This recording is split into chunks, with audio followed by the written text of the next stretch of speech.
Assalamualaikum warahmatullahi wabarakatuh. Kami dari kelompok 9 akan menjelaskan masalah sosial dan manfaat sosiologi. Pengantar. Apabila suatu masyarakat menganggap sakit jiwa, bunuh diri, perceraian, penyalahgunaan obat bius sebagai masalah sosial, maka masyarakat tersebut tidak semata-mata menunjuk pada tata kelakuan masalah sosial, menyangkut nilai-nilai sosial yang mencakup pula segi moral. Karena untuk dapat mengklasifikasi suatu persoalan sebagai masalah sosial, digunakannya penilaian sebagai pengukurannya. Akan tetapi, sekaligus juga mencerminkan ukuran-ukuran umum mengenai segi moral. B. Masalah sosial, batasan, dan pengertian. Masalah sosial menyangkut nilai sosial dan moral. Masalah tersebut merupakan persoalan karena menyangkut tata kelakuan yang immoral, berlawanan dengan hukum dan bersifat merusak. Oleh sebab itu, masalah-masalah sosial tak akan mungkin ditelaah tanpa mempertimbangkan ukuran masyarakat mengenai apa yang dianggap baik dan apa yang dianggap buruk. Sosiologi menyangkut teori yang hanya dalam batas tertentu menyangkut nilai sosial dan moral yang terpokok adalah aspek ilmiahnya. C. Klasifikasi masalah sosial dan sebab-sebabnya. Pertama, faktor ekonomis, antara lain kemiskinan, pengangguran, dan sebagainya. Yang kedua, faktor biologis antara lain misalnya penyakit. 3. Faktor biopsikologis antara lain timbul persoalan seperti penyakit syaraf, bunuh diri, disorganisasi jiwa, dan seterusnya. 4. Faktor kebudayaan antara lain timbul dari persoalan yang menyangkut perceraian, kejahatan, kenakalan anak-anak, konflik rasial, dan keagamaan. Klasifikasi yang berbeda mengadakan gangguan golongan atas dasar kepincangan dalam warisan fisik, warisan biologis, warisan sosial, dan kebijaksanaan sosial. Klasifikasi ini lebih luas ruang lingkupnya daripada klasifikasi yang terdahulu. D. Ukuran-ukuran sosiologi terhadap masalah sosial. 1. Kriteria utama. Suatu masalah sosial yaitu tidak adanya persesuaian antara ukuran dan nilai sosial dengan kenyataan serta tindakan sosial. Unsur yang pertama dan pokok masalah sosial adalah adanya perbedaan yang mencolok antara nilai dengan kondisi nyata kehidupan. Artinya, adanya kepincangan antara anggapan masyarakat tentang apa yang seharusnya terjadi dengan apa yang terjadi dalam kenyataan pergaulan hidup. Kedua, sumber-sumber masalah sosial. Hal yang pokok di sini adalah bahwa akibat gejala yang disebabkan oleh alam atau ruang lingkup sekitar, baik gejala sosial maupun bukan gejala sosial, tetap menyebabkan masalah sosial. Inilah yang antara lain menjadi ukuran bagi sosiologi. 3. Pihak-pihak yang menetapkan apakah suatu kepincangan merupakan masalah sosial atau tidak. Ukuran di atas bersifat relatif sekali. Mungkin dikatakan bahwa orang banyaklah yang harus menemukanlah atau segolongan orang yang berkuasa atau lain-lainnya. Hal itu tidak mungkin, karena setiap manusia sesuai dengan kedudukan dan peranannya dalam lapisan masyarakat mempunyai nilai dan kepentingan yang berbeda. Sikap masyarakat itu sendirilah yang menentukan apakah suatu gejala merupakan suatu masalah sosial atau tidak. 4. Manifest social problems dan latent social problems. Manifest social problem merupakan masalah sosial yang timbul sebagai akibat terjadinya kepincangan dalam masyarakat. Sedangkan latent social problem juga menyangkut hal yang berlawanan dengan nilai masyarakat, tetapi tidak diakui demikian halnya. 5. Perhatian masyarakat dan masalah sosial. Suatu kejadian yang merupakan masalah sosial belum tentu mendapat perhatian yang sepenuhnya dari masyarakat. Sebaliknya, suatu kejadian yang mendapat sorotan masyarakat belum tentu merupakan masalah sosial. Beberapa masalah sosial penting. 1. Kemiskinan. Menurut sejarah, keadaan kaya dan miskin secara berdampingan tidak merupakan masalah sosial sampai saatnya perdagangan berkembang pesat dan timbulnya nilai sosial yang baru. Dengan berkembangnya perdagangan ke seluruh dunia dan ditetapkannya taraf kehidupan tertentu sebagai suatu kebiasaan masyarakat, kemiskinan muncul sebagai masalah sosial. 2. Kejahatan. Berdasarkan sosiologi, kejahatan disebabkan oleh kondisi dan proses sosial yang sama, yang menghasilkan perilaku sosial lainnya. Alat komunikasi seperti buku, surat kabar, film, televisi, radio memberikan pengaruh tertentu, yaitu dalam memberikan sugesti kepada orang untuk menerima atau menolak pola perilaku jahat. Untuk mengatasi perilaku jahat tadi, dapat pula diadakan tindakan represif, antara lain dengan teknik rehabilitasi. 3. Disorganisasi keluarga. Disorganisasi keluarga adalah perpecahan keluarga sebagai unit karena anggotanya gagal memenuhi kewajibannya sesuai peranan sosial. Secara sosiologis, bentuk disorganisasi keluarga adalah unit keluarga tidak lengkap karena hubungan di luar perkawinan, B. Perceraian, C. Kurangnya komunikasi dalam keluarga, D. Krisis keluarga, meninggalkan rumah tangga, E. Krisis keluarga yang disebabkan oleh terganggu keseimbangan jiwa salah seorang keluarga.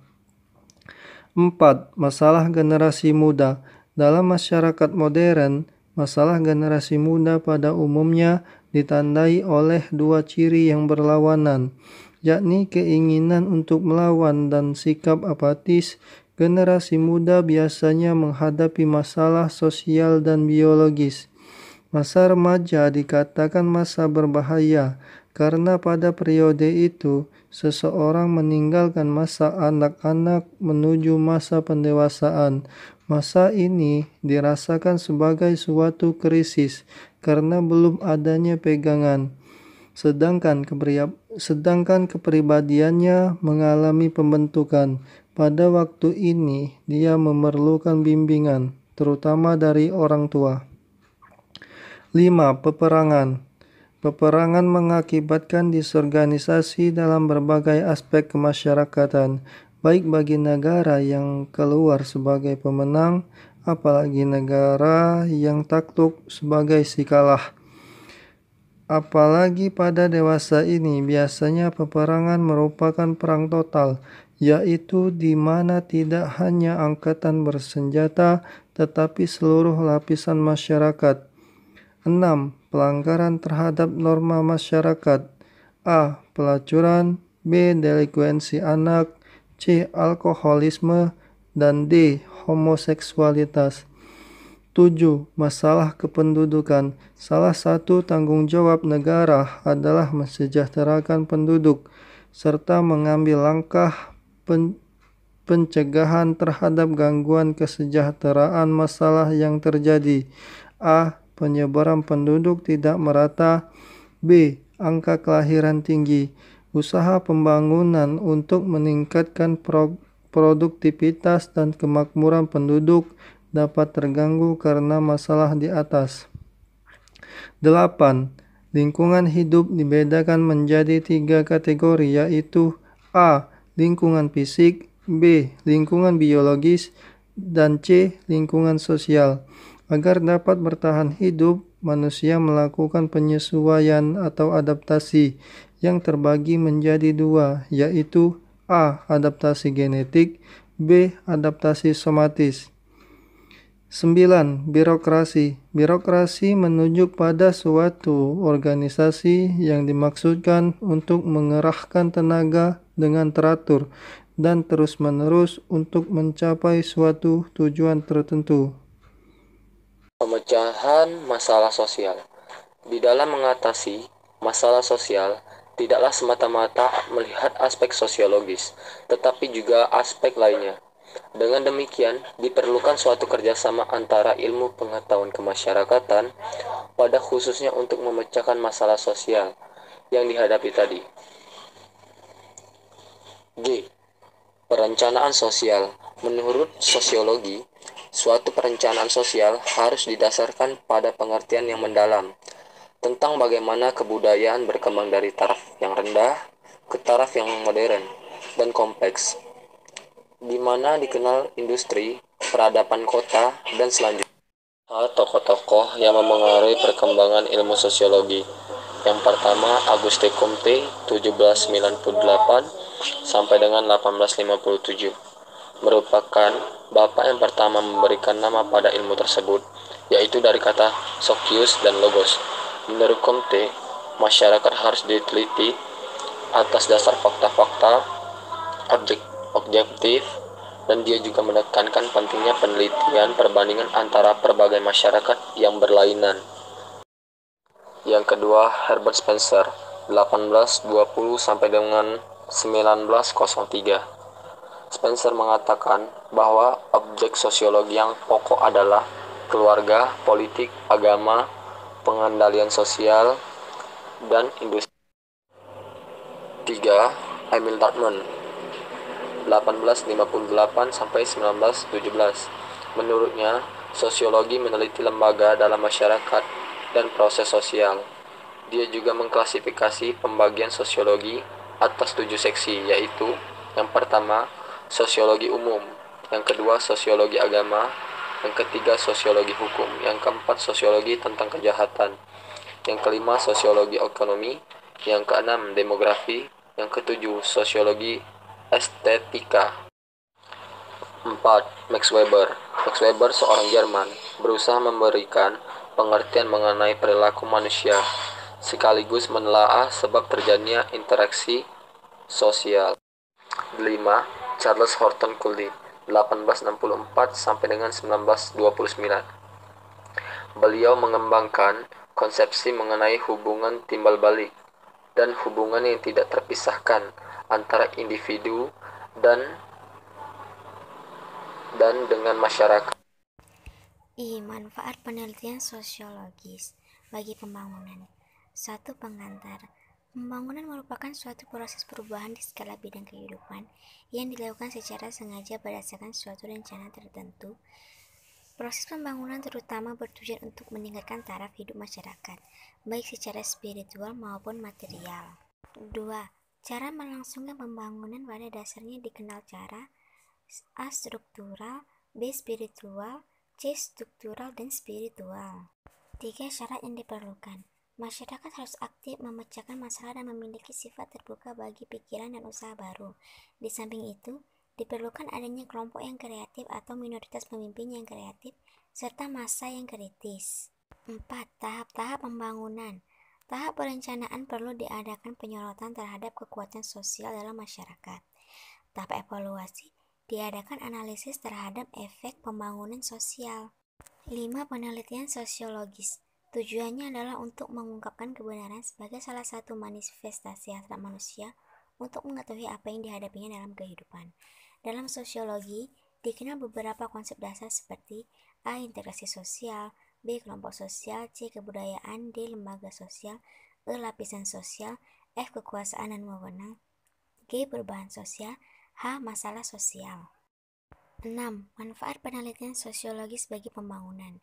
Dengan pengetahuan mengenai pembangunan sosial yang telah terjadi, akan dapat diketahui apakah pembangunan berhasil atau kurang sebab ada perubahan negatif dan positif. Akibat positifnya perlu dilembagakan, sehingga nantinya membudaya. Sebaliknya, hal yang negatif perlu segera dinetralkan agar tidak menjadi kebudayaan tandingan dalam masyarakat. 7. Penutup. Penelitian sosiologis akan dapat memberikan data yang diperlukan untuk mengadakan keseserasian tersebut sehingga pertentangan yang negatif suasif. J. Diskusi studi kasus masyarakat di Kepulauan Natuna. Etnisitas penduduk desa ini mayoritas berasal dari suku bangsa Melayu dan mayoritas beragama Islam, dan sebagian kecil memeluk Kristen. Aktivitas perekonomian. Masyarakat desa ini sebagian besar adalah nelayan, termasuk sebagian dari petani, tukang batu, dan sebagian karyawan perusahaan. Kecenderungan masyarakat memiliki lebih dari satu mata pencaharian, karena pada umumnya mata pencaharian sebagai nelayan maupun yang lainnya tergantung musim atau kondisi. Baiklah, itu saja yang kami dapat jelaskan. Bila ada kesalahan kami mohon maaf. Wassalamualaikum warahmatullahi wabarakatuh.